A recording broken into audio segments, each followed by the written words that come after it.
In this video, we will talk about pie charts and donut charts. So pie charts are useful when you want to show relations or contributions as a whole.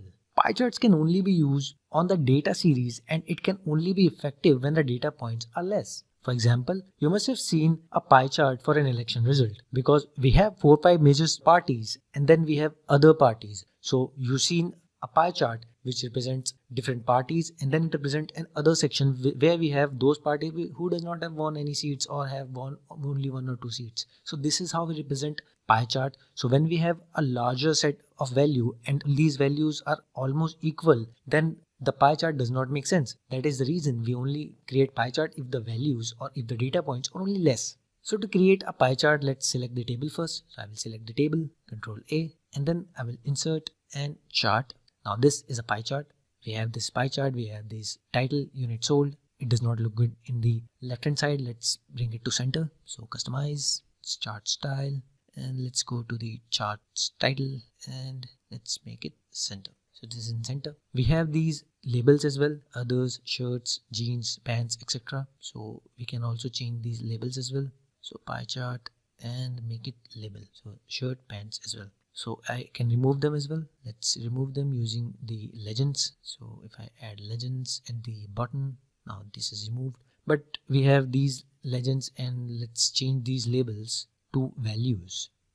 So now we have values, or we can change it to percentage as well, which is better. This is how you can represent a pie chart. It represents that shirts have been sold around 8.4%, pants have been sold around 48%, jeans 27.1%, and others are 16.5%. So this is how you create a pie chart.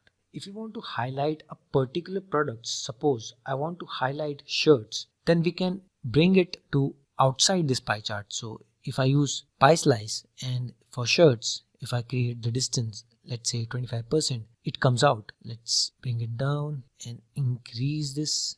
But as you can see, it has covered our title, so we can move the title to the left. Let's move it to left.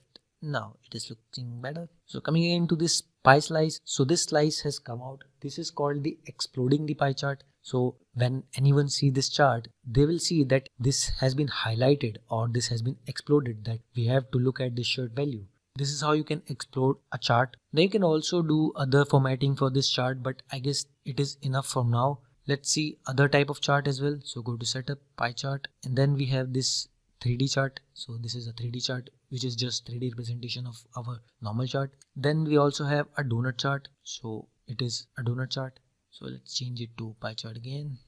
Now in Excel, we have seen that we can make a pie of a pie, but in Google Sheets, we cannot create that pie of pie chart. Though we can create a donut chart, but here as well, you cannot create a double donut chart as in Excel. But we will learn how we can create a double donut chart using 2 different pie charts. So let's use this different table.